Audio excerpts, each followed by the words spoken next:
Welcome to Hotness, the podcast that brings you practical tools to balance your hormones and rekindle connection, confidence, and desire in midlife and beyond. I'm your host, Dr. Liz Lyster. Hotness is a safe space for honest conversations about menopause, sex, identity, love, loss, reinvention, and desire, because you can embrace your hotness at every age. Hello, my hot ones. You are in for a treat with this interview today with Paul Gutrecht. You've got to listen to it all the way through to the end. There's some real pearls towards the end as well. Paul is a licensed marriage and family therapist in the West Los Angeles area, Southern California. He has over a decade of experience specializing in anger and anger behavior management. We'll talk about that distinction. He has counseled all kinds of people, CEOs, executives, attorneys, high-power professionals. He also is referred people to work with who are going through divorce, going through mediation. So he has a bit of a specialty in the area of anger management, and that's why I wanted to have this conversation with him. He's accredited to provide continuing education credits to therapists and attorneys. He serves on the Maple Counseling Center's board of directors, and he also, on a volunteer basis, is a clinical supervisor for trainees who are working to achieve their therapist license. I am very excited to share this conversation with you, so please enjoy my discussion with Paul Gutrecht. Paul Gutrecht, welcome to Hotness. Thank you, Liz. I'm really glad to be here. Delighted to have this conversation with you. I know that you work a lot with men, and I want to focus on the special work that you do with men and anger. I think that's a real interest to my audience. I'm definitely fascinated by that. And so I want to start out by asking you, what are some skills that you teach men about anger? And then we'll go from there, right? And I know you have something to say about the phrase anger management. So let you jump off from there. Absolutely. So it is mostly men that I work with, either individually or in couples. I do have some women who reach out. So there are some women that I work with as well, and obviously in a lot of couples. And so really the first thing I want to do is raise awareness. And I want to raise awareness around the emotion of anger, that's okay to have. The emotion is a signal. It gives us energy to make change. Challenge is that sometimes the action urge, some cases, a lot of times, becomes something that's not so constructive and more destructive. So I like to say this should really be about anger behavior management. They never caught on. It's too many syllables, I guess. So we're stuck with anger management, but that kind of gives a bad rap to the emotion. One of the first things I do is raise awareness that it is okay to have the emotion of anger. It's signaling you that something's up, maybe something is wrong, and you want to make some change. Then the next step is how you're going to do that. What's going to be most effective? Yes, I totally get that. What are some tools that you teach men specifically to use in the moment? They're feeling the emotion of anger. What can they do right in the moment? Obviously, this will apply to women also, but I would like to know specifically with men. Yeah, and I confess that I'm not so sure how I adjust this differently for men and women. I think it's fairly universal, but we'll see. Sure. So really one of the first things is when we react, we usually want to say something. Now, when we speak, we are inhaling in order to exhale with language. So the first thing I ask everybody to do is just exhale, just breathe out without that thing you're going to say. Okay. So that's the very first thing. Our breath, it's ancient exercise, it's ancient skill work to just come back to our core, and it really grounds us. So that's the very first thing. You're going to take that first breath, and then you're going to take maybe 2 or 3 more before you say anything. And during that time, what you're going to focus on is, what is my goal here? Because what happens a lot of the time is that if I get hurt or angry in an exchange, the goal that I had in this conversation to talk about weekend plans, child rearing, finances goes out the window. Now that I'm hurt, my new goal is hurt back. And that's a hijack. I call that emotional hijack. And we want to avoid it. So the way we can avoid it is by taking a few breaths to remember, what is my goal here? That's really one of the first things. Yes, I've done that in difficult conversations that I've had, not just with men or with partners, but in any situation where it might be challenging, is I'll make a little note on my phone, the Notes app, and just like with the topic, or a Post-it note, just to keep that right in front of me. Also, so that I remember to say what I wanted to say. So does that go along with that? Absolutely. If I have something difficult to say, sometimes I'll even, if I'm really being disciplined, I'll start with that. That way I don't stall and kind of dance around it. Is that helpful? I think it can be. The challenge is when I'm staking out territory, when I'm saying what I need to say and understanding that it's difficult, just want to have my awareness of that there may be some reaction from the other person. So one thing that I joke in my anger management group is I say, after all these sessions, if you decide not to change any of your behavior, you're at least going to be aware that your behavior has consequences, more consequences than you thought. So it can be very helpful to be direct, and hopefully with the other person raising their awareness around their possible reactivity and working on how they communicate, they're going to be able to respond to that direct message. And do you have the opportunity, and do you go, I'm assuming you go underneath? Because there's a lot of emotions that can be underneath anger. Can you say a little bit about that? I do think anger is a primary emotion, if not a primal emotion, but there's a lot of talk and literature out there around anger being a secondary emotion, covering sadness or shame. Okay. So those two things are or fear. hard What about to fear? share. Sadness, shame. What about fear? Absolutely. Fear as well. Okay. Yeah. Okay. Hurt, loss of power. I'm going to go back then. So this is a little go back of. Sure. They are. The secondary emotion of anger then can cover sadness, shame, or fear. Sure. Yeah, absolutely. We just know there's a lot to being human, right? It's hard being human. Absolutely. And we find those things so vulnerable that we try to defend against feeling those things or revealing those things, because there's a lot in the culture about, I need to be together, I need to look strong, and so forth. I'm so glad you brought that up. Say a little more about that. What you think is happening? Do you think that emotional regulation is taught less to boys? Or maybe it's that girls are culturally trained to just stay quiet? It's interesting territory. What do you talk about in that area? So speaking anecdotally, I do think in the culture, there's less training for boys around expression of emotion and more training to hold it in and look a certain way and be a certain way. And I think there is more cultural messaging for women to have less expression of those things. I think that we experience that. And so the question is how we work on our communication, how we bring things out into the relationship that's in between us, that's not just inside me or inside the other person, but in between us that we're working on together. I am extremely obsessed and fascinated with masculine, feminine, especially masculine, feminine energies. Obviously, women and men both have both masculine and feminine energy. And that comes into play when there's like a DNA level. And I don't like being completely heteronormative in my conversations, but I'm talking a lot about male, female, men and women couples, whether it's a work relationship or an intimate relationship. But there's some degree of DNA, I think, programming going on there. So we can talk about that another time. But I think that makes it difficult with the expectations, right? The woman, she could feel frightened if a man is expressing his anger. What is a way that can be framed in a conversation or in a setting that would help?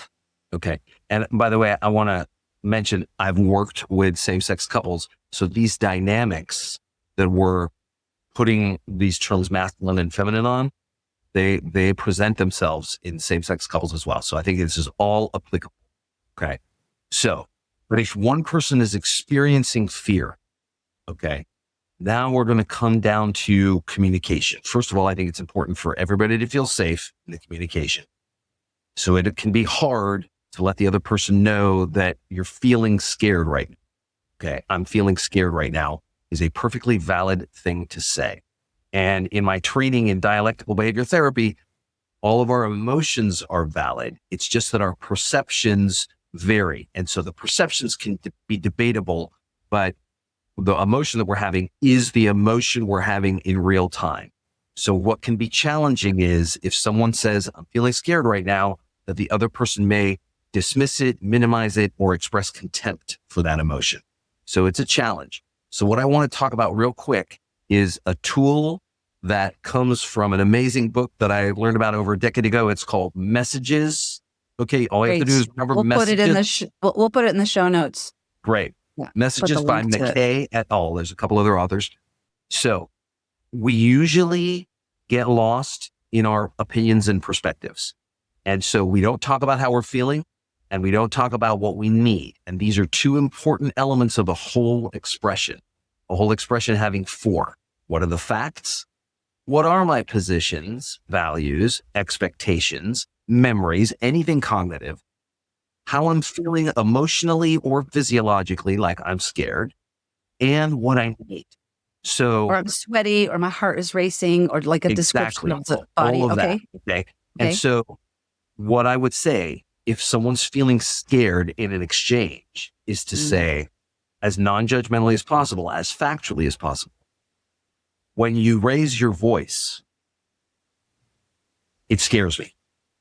Okay, let's do the four. Let's do the four again with this example. So number one is the fact, and trying to describe it as calmly as one is able to in the moment after they've taken their deep breaths. So after the deep breaths, we want to think about the tool of whole expression from this book, Messages, which is a whole. One is the fact. When you speak more loudly, it makes me, or I say it again. Right. So you say it. Okay. So here are the four: fact, perceptions, feelings, and wants and needs. I don't have to say them in these orders. I may not even use them all, right? If I can leave out opinions, all the better. So, but I'm going to start factually as much as possible. When you raise your voice, when you speak more loudly, notice I didn't say when you yell, because a lot of people have different opinions about, I'm not yelling. So when you speak more loudly, it scares me. I'm scared now. That's my emotion. Right? Okay. No, I don't think I'm safe. And I said, think I'm safe. You could also say, feel safe. Right. I need to ask you to take a breath and lower your voice. Okay. Now I may say, what do you need right now? Right. Now, sometimes what's needed is to take a break.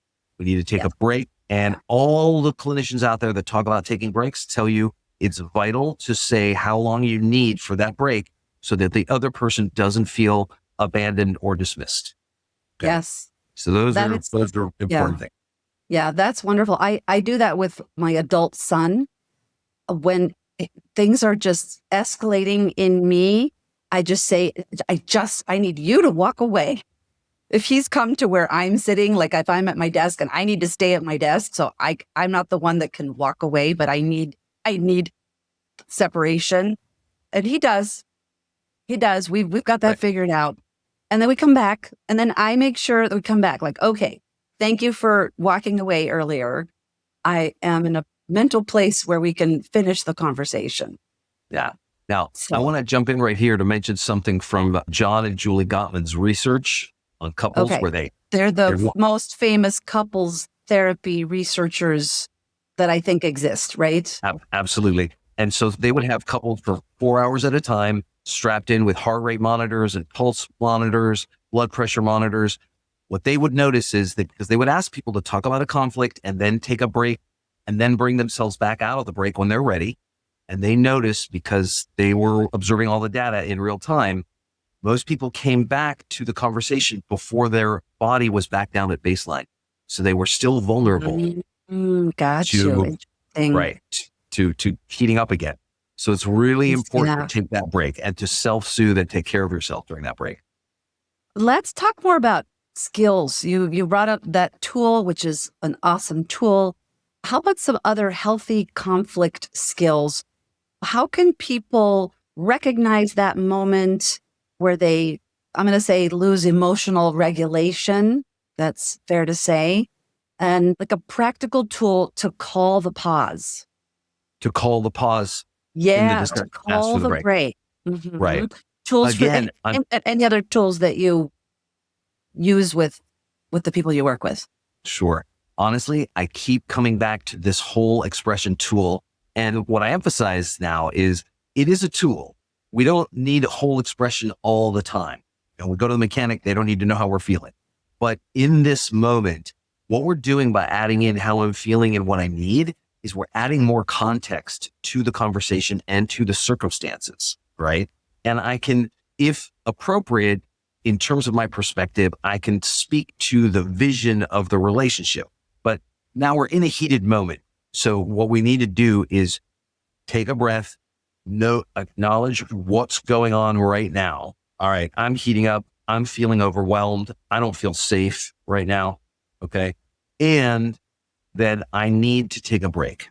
I need 15 minutes and then we can come back. Now, we want to be real about the time we need. We may need more time at the end of it and we need to ask for it.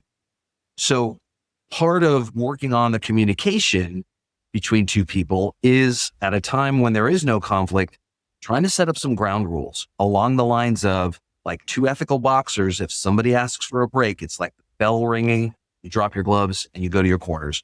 You don't add that one last extra jab. You acknowledge and you go to use the break. And by the way, this brings us to expectation. Two people are engaged. One person's asking for a break. The other person probably doesn't need or want a break at that moment. So they're going to be a little frustrated. They're going to have an emotion of frustration in that moment. And that's real. So they can take a breath and acknowledge that. They might say, okay, we're taking a break. I'm frustrated and I want to get back to it, but let's take our break. Okay. No comment about the discussion or about the other person. They can say, I wish we didn't need a break right now, but okay. I get that. I've experienced that where I just want to say what I have to say right now because now I'm here and I want to say it. So that's really, I think, a matter of love. I think that's a function of love between the people having the discussion, having the conversation where they're trying to clear something up. Because again, it's a commitment to clearing it up and that the bigger picture is caring about the other person. 100%. When people are feeling safe, that's when things are heating up. We're trying to get back to safety and care. Caring language matters. You need to mean it when you say it. Babe, I need to take a pause right now. Honey, this is feeling overwhelmed right now. That language matters and is meaningful. And it is part of that bigger context. What is my goal here? My goal is for us to enjoy that vacation or enjoy our retirement or whatever conversation we're actually having, right? That's what we want to do together. That's the bigger goal. And so then the more immediate feelings of anger and frustration, we want to try to understand them in the context of the bigger goal. That's why that tool of like, what is my goal here? What is my bigger picture? Now, you mentioned wanting more tools, so I want to name a couple of tools for distress tolerance. This is also from DBT, dialectical behavior therapy. Okay. You said stress tolerance. Distress tolerance, yes. Distress tolerance. Okay. Yes. Interesting. Yeah. Okay. Because I use the phrase stress tolerance because when people have their hormones balanced, they have much better stress tolerance. So maybe I'm going to add this phrase in. Say a little more about distress tolerance. Absolutely. So Dr. Marsha Linehan, when she created DBT, one of the things that she added into the many awesome skills that she has provided in DBT are something that she refers to as the TIP skills. That's an acronym, TIPP. So when you ask for that break because you're heating up or you're feeling overwhelmed or not safe, you're going to go away. And as the goblins say, you want to self-soothe during that break. So DBT says you want to tolerate distress. How am I going to do that? So the T stands for body temperature. So you're literally going to cool off. You may not be able to run your face under cold water, but you could get a cool washcloth. Or you may. Yeah. You may. Like that. You may. Absolutely. The opening shot of Shrinking is that character, I'm blanking on his name now, with his face under a faucet in the staff kitchen. Okay. Was that Rick Moranis? Was that a Rick Moranis movie? Is that? No. Ooh. Shrinking is It's different. New series. The new TV show. Got it. Yeah. Okay. I can't believe I'm blanking on the guy's name, so I'm sorry. I know. It's okay. A great actor.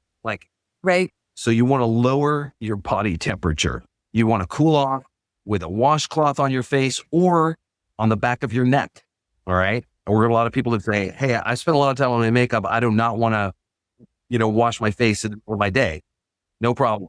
Grab a cold drink and just while it's closed, put it on the back of your neck at the base of your skull. Makes a huge difference. Okay. Throw some citrus in the freezer and then you can enjoy the scent while you're also bringing it to your face to cool off or just holding it in your hands. Okay. So literal cooling off. That's the first one. Okay. The I stands for intense physical exercise. And her research was not on going, I need a 30-minute workout now because I'm mad. It is 10 seconds. Go to another room, get yourself in another space and do 10 jumping jacks.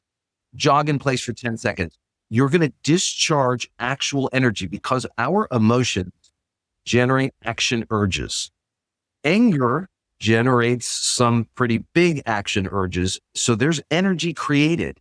And part of what we want to do is burn off a little bit of it that may not be the most effective thing in the moment. So intense physical exercise just for 10 seconds. Maybe I'll need a little more, but you're not worrying about needing half an hour to go work out. Okay. Then the 2 P's, the first P we already talked about, paced breathing. Okay. We just talked about breath work, but in this case, we're going to give it a count, right? You can do a boxed breath is the same count on all 4 sides. And by that, I mean, inhale for 4, hold for 4, exhale for 4, and hold for 4. That's a boxed breath. Okay. You can change the count. You can inhale for 4, hold for 2, and exhale for 6. But I wouldn't go for anything longer than an 8 count in any direction. So just breathing, giving yourself some of that. And the last P is progressive muscle relaxation, where you're just clenching and unclenching all the pairs of your muscles. So right now I'm pointing my toes. Now I'm flexing them towards the ceiling. Now I'm clenching my calves and unclenching, clenching my quads and hamstrings and unclenching all the way up to my eyebrows. Okay. I'm going to do my shoulders, my hands, everything. Just as a way to get some of that energy out. It's another way, another discharge of the energy. That's great. We'll put a reference to that also, because there's just so many nuggets of gold in our conversation. Now, I can say that we could chat for a very, very long time, but let me just ask you one more question for right now and related to your work, which is, I know that you work with couples and sometimes men who are in the middle of a divorce. Is that correct? Yes. They're referred to you, mediators, attorneys, etc. What do you find that men think about that they realize that they didn't understand about relationships? I want to come at this in a couple ways. And so I'm getting the man's perspective from you as well as your professional work. I'm going to share a story and then we can pull it out if you don't want it. The grandmother of Barack Obama died just a few months before he was elected the first time. And he visited her and she said something to the effect of, you're kind of the same person, but your body gets older. And she was just referring to the aging process and the life process. And what I think happens for men as we grow into our bodies is, and this is in response to your question, I think something that men become aware of about their relationship is they were not fully aware of the impact they had on their partner. By that, I mean an angry response for them might be something where they yell and they're over it, but that's not the experience of the other person. Okay? So a lot of people don't realize and I've heard men say, I'm this kid who grew into this 6'2" body and my actions have consequences that I'm not fully aware of and that I wasn't aware of. And that just because I handle my emotional state in a certain way and my relationship to stressors of life in a certain way, I think I made assumptions about how my partner would do that. And by not paying more attention to where they really were, we grew further and further apart. Wow. That makes sense? That's incredible. Absolutely. That's like touching my heart. I want to share. Can I share one more thing? Sure, please. This is a piece of research from the 90s. If you make me dig it up, I will. I don't remember where it is, but I have it somewhere. A long time ago. It's okay. Go ahead. And it was a study to see if men or women are more effective assessors of the status of a relationship. And in this study, however they framed it, they determined that women were more accurate assessors of the status of a relationship. So the men might be like, I don't know why we're in couples therapy, or I thought things were fine. And then she asked for a divorce. And my joke about the observations in this study is the findings are that men are clueless, that we're less. I know. Oh my God. Okay. Right. I do need you to try to dig that up, because we can do a whole nother episode, just that conversation. Because when you were starting to describe it, I thought, well, it's going to be women. It can't be anything other than that. And then, so anyhow, go ahead. Sorry. Right. And so, I do think I have a copy of this study somewhere in a box that's not too far away. So I will try to find it. All right. We good for both of us to know. So it comes back to this. What they realized was their awareness was not meeting the needs of the other person and the awareness of the other person. And that led to things going further and further apart. What's beautiful is that they had the realization, and that you can work with people to help them have that realization. And hopefully people can listen to this discussion that we're having, this conversation that we've had, to be able to use tools and be better assessors of what's going on. So that's amazing. If people want to know more about your practice or working with you, how can they reach you? I'm going to share that, but I want to share one more thing. I want to leave you with this paraphrase from a book called Attached, and it's about adult attachment styles by Amir Levine and Rachel Heller. And they talked about your main relationship is your royalty, your king and queen, or king and king and queen, whatever it is. Whatever it is. You are your power couple, and you're there for each other. And there's not one above the other. It is two people there with love and support and commitment to each other. And you have that goal in mind above kind of whatever's going on in the moment to help drive how you're going to speak and how you're going to take care of each other through that moment.